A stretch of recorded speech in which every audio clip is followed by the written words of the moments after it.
Colorado, 1892. Subscribe to Dust and Devotion Tales. New stories every day. Don't miss out. The high mountain valley lay trapped between gray ridges, as if held in the hands of stone. The wind here didn't merely blow, it carved character. It whispered through wooden walls, groaned in shutters, howled through cracks, reminding every soul that man was a visitor here.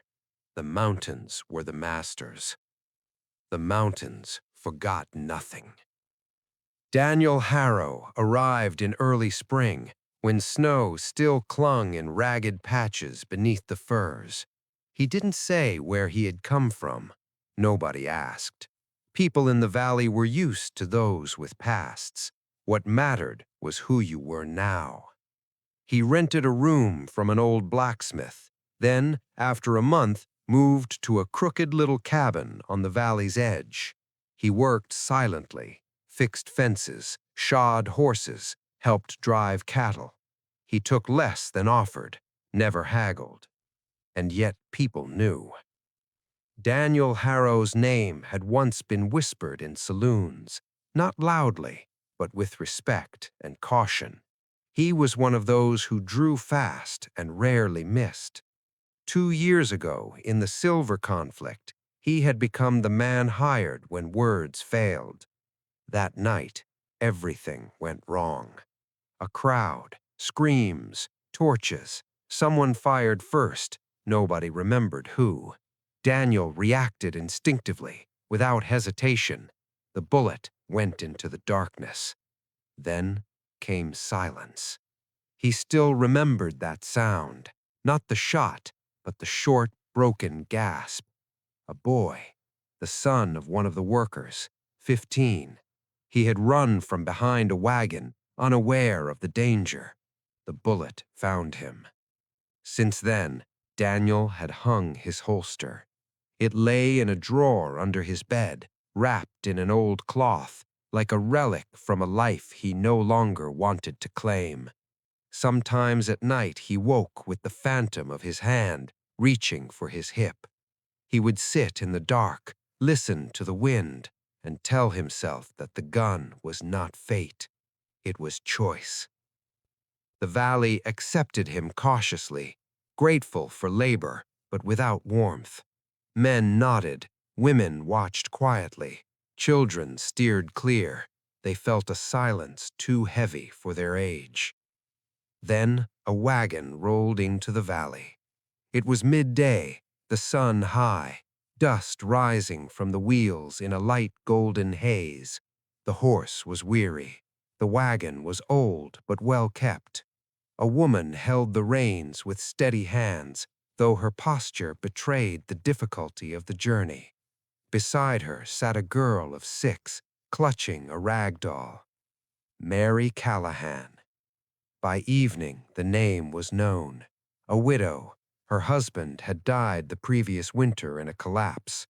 The land she returned to had officially belonged to the Callahans for 20 years, a small plot by the creek with a barn and an old house. The silver mines were expanding, and quickly. Daniel watched from the hill as neighbors helped unload. He did not hurry down. He had long learned to keep distance from what could become important. But when the girl tripped over a stone, he stepped forward almost unconsciously. He stopped. Someone else helped her up. That night, the barn caught fire. The blaze erupted suddenly, too fast for chance. Flames shot skyward, casting the valley in a warning orange glow. People rushed with buckets. Horses neighed in panic. Daniel stood on the hill, watching the fire devour dry beams. He knew the signature. Not theft, not revenge, a warning. The wind shifted, and sparks flew toward the house. The girl wept. Mary tried to shield her, barely keeping her balance herself. And in that moment, Daniel understood. The mountains were again forcing him to choose. to remain the man who no longer drew a gun, or to become the one who would not allow other lives to burn. The beams cracked below. Inside him, the past stirred, and something had to break first. Shadows began to descend on the valley with the sunset. At first, the troubles were minor. Livestock disappearing at night, wells found broken, doors open though no one had been near. Everything appeared innocent, accidental, but the valley's residents knew. When dust settled evenly on silver paths, someone was leaving traces on purpose. Daniel watched from a distance, listening to the wind's whispers, to faint knocks in barns. He noticed the people growing fearful, yet few were ready to act. He understood. They had learned that fear lived as solidly here as stone and snow. Then Cole Brennan appeared. Cole, Daniel's old friend, once his partner during the Silver conflict. Charismatic, confident, with a smile that could soften even the hardest gaze. He claimed he wanted a fresh start. At first, Daniel wanted to believe him. Deep down, he missed a friendship once inseparable. Mary gradually let him near. He helped rebuild the new barn after the fire, fix the roof torn by winter winds, taught the girl to hold the saddle and guide a horse along rocky trails. She laughed when she fell, getting up again. In her joy, he saw a reflection of what he had lost, simple delight in life without fear. But with each night, the unease grew. Flames could erupt at any moment, and no one knew who sparked them. Daniel tried to stay aside. No weapons, no bloodshed. Yet he felt something coming. A dark figure at a distance, the faint creak of wheels, shadows that shouldn't be there. Cole spoke of new opportunities, of futures to build if only one trusted people. But in his eyes, sparks flickered. Danger sparks Daniel recognized from the past. Rumors began to circulate in the valley. People whispered about the mines, about owners wanting to expand the Callahan land. Though lawful, the methods were cunning. Arson, intimidation, vanished livestock. The valley was slowly turning into a place where every step demanded caution. Daniel knew that if he did not intervene, the innocent would suffer.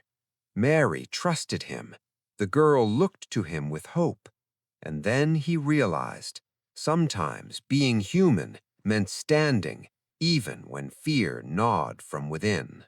Night fell. Stars ignited above the valley. The wind whispered between the ridges. Shadows danced across rocks. Daniel sensed that this night would be the first of many when past and present collided. And someone was watching him. The night they caught the arsonist felt as long as the valley itself. Daniel and Cole followed the man's shadows, slipping between abandoned barns. Every floorboard creak, every rustle beneath their boots tensed Daniel. The man's steps were eerily familiar, echoing old mistakes. The arsonist was a thin man with filthy hands and eyes full of fear and doubt. He trembled as if the valley wind were not wind, but a living being breathing down his neck. "Who sent you?" Daniel's voice was low, controlled, but a hint of threat slipped through. The man barely spoke, his words breaking into dust. He admitted he had been paid by the mine owners. His task was simple: frighten Mary and her neighbors, drive them from the land. Daniel felt a rush of relief, almost wanting to believe that the law could settle it. The sheriff filed a report. The attack stopped for a few days. The valley exhaled. Mary smiled for the first time in weeks. The girl ran around the new barn, building stick barns that toppled as she laughed. Daniel felt the tension in his chest ease slightly.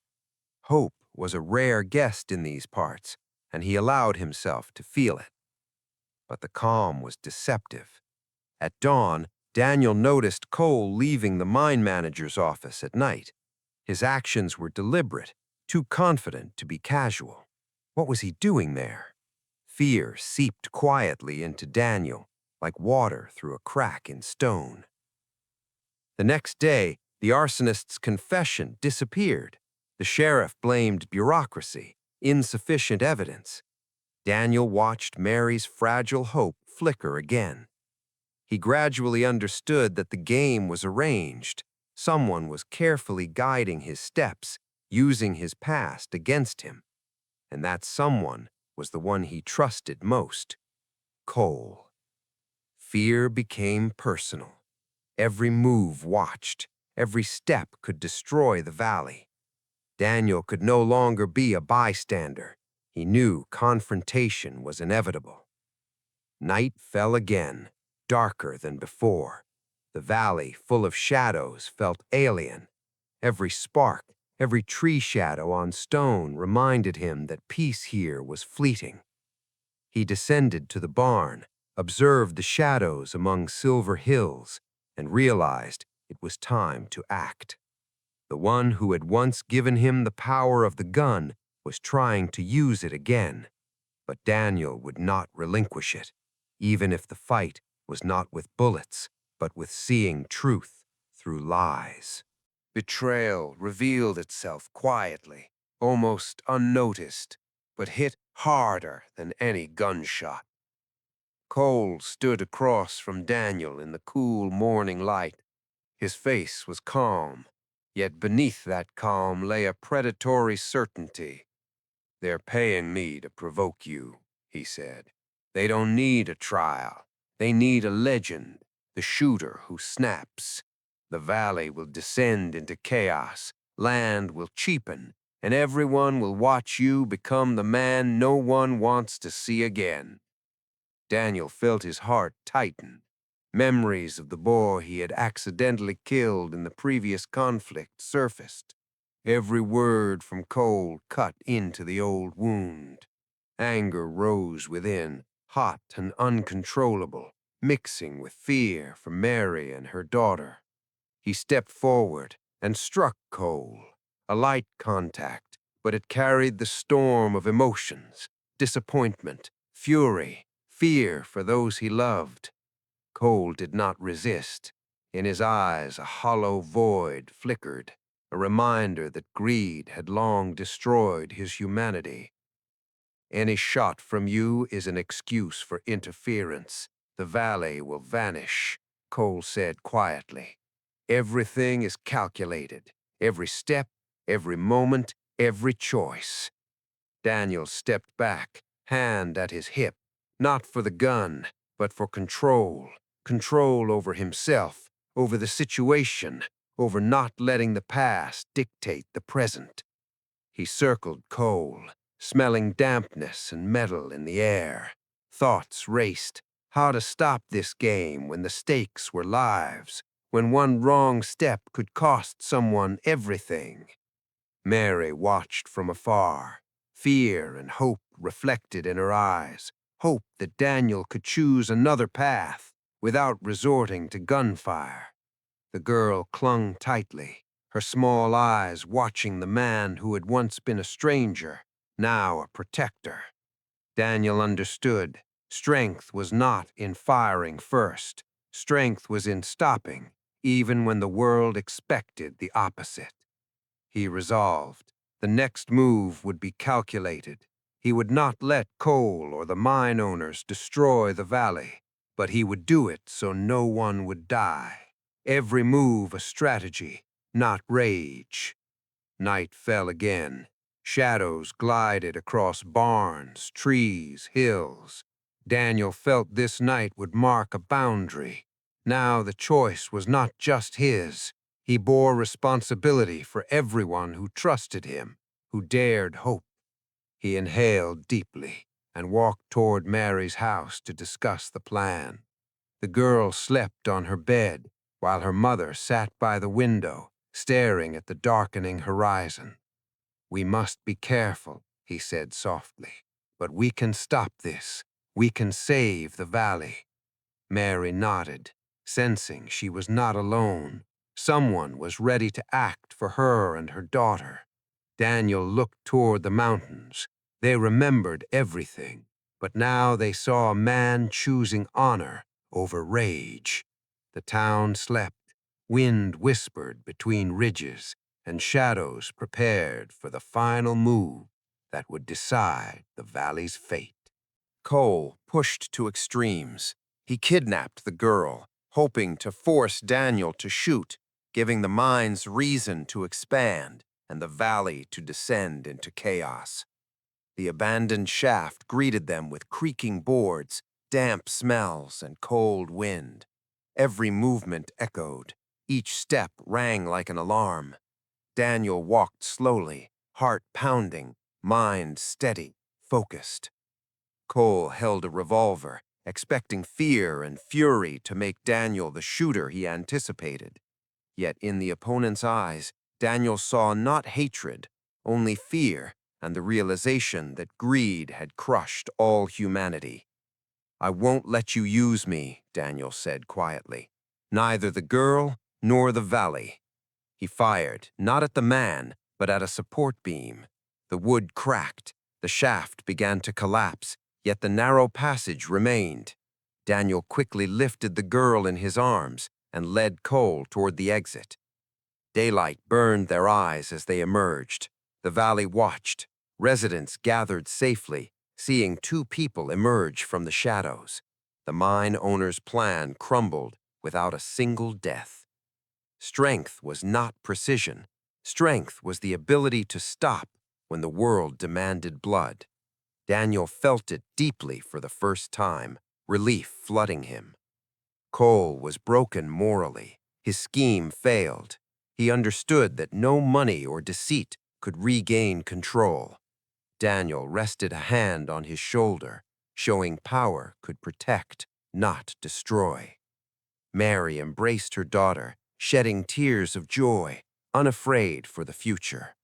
The valley filled again with soft light and quiet. Cole was arrested, and his involvement with the mine owners' schemes became known to the investors. The mine owners lost credibility. Their expansion plans were frozen, and the valley finally breathed a long-awaited, rare silence. People cautiously returned to their routines, repairing fences, tending livestock, and rebuilding barns. But the memory of the nights when fear had seeped into every home lingered like a shadow over the valley. Daniel stood on the hill above the valley, watching the sunlight stretch across the spring landscape. The snow on the peaks glimmered in the early light. Rivers reflected the sky, and the valley below seemed to awaken with a soft, peaceful rhythm. His hands, once tense and restless, now rested calmly at his sides. He understood, more than ever, that true strength did not lie in drawing a gun or exacting vengeance, but in restraint, choosing to protect life when the world demanded destruction. Mary planted a young apple tree near the rebuilt house, her hands sinking into the rich earth as Daniel helped, lifting the sapling and tying it carefully to stakes to withstand the wind. Her daughter ran around in circles, laughing, gathering stones, and laying tiny paths around the tree. The sound of her laughter, pure and joyful, echoed across the valley, dissolving months of tension, fear, and uncertainty. Daniel felt a profound relief he had not known in years, a quiet joy that had nothing to do with battle or revenge. The mountains still watched, their silent peaks guarding the memories of past conflicts. But now they saw a different man. Daniel, who could stop when chaos demanded action, who could choose protection over destruction. He reflected on the journey that had brought him here, the darkness, the betrayals, the nights of terror, and the shadow of his own past mistakes. And he realized that a true hero was not measured by how fast he could shoot or how many enemies he defeated, but by the courage to face himself, to control the fury inside, and to preserve life when the world expected him to destroy. Throughout the valley, neighbors came by to lend a hand. They helped rebuild fences, restored barns, and shared meals outside in the warm sun. Daniel worked silently alongside them, not asking for thanks or recognition. In their eyes, he saw a respect born not of fear, but of trust, an acknowledgement that he had chosen a different kind of power, the power to protect, to care, and to stand for others. It was a new feeling, a new beginning, and one that warmed him more than any victory in a fight ever could. As the sun dipped behind the ridges, casting the valley in golden shadows, Daniel climbed once more to his vantage point on the hill. The wind played through his hair, brushing against his face, and for the first time in a long while, he felt the valley's calm mirrored inside himself. Below, Mary and her daughter sat on the porch, sharing small joys that had seemed impossible only weeks before. Daniel joined them silently, watching the horizon, keeping a vigilant eye on the shadowed mountains, those eternal witnesses of every choice, every mistake, and every act of courage. He knew the past would never fully disappear. The memory of the boy he had once lost would always linger, but now he understood that the real power was in restraint, in the ability to stop when the world demanded violence, and to protect life even when it seemed easier to strike back. The valley had regained its peace, and in that moment, Daniel allowed himself to simply watch, to breathe, and to know that some things, hope, trust, and courage, were worth defending above all else. If you are drawn to stories of dust, betrayal, and choices that define who we become, stay with us at Dust and Devotion Tales, where we share the journeys of those who choose honor over fury. Subscribe now and never miss a story of courage, trust, and the quiet power to stop when the world expects you to strike.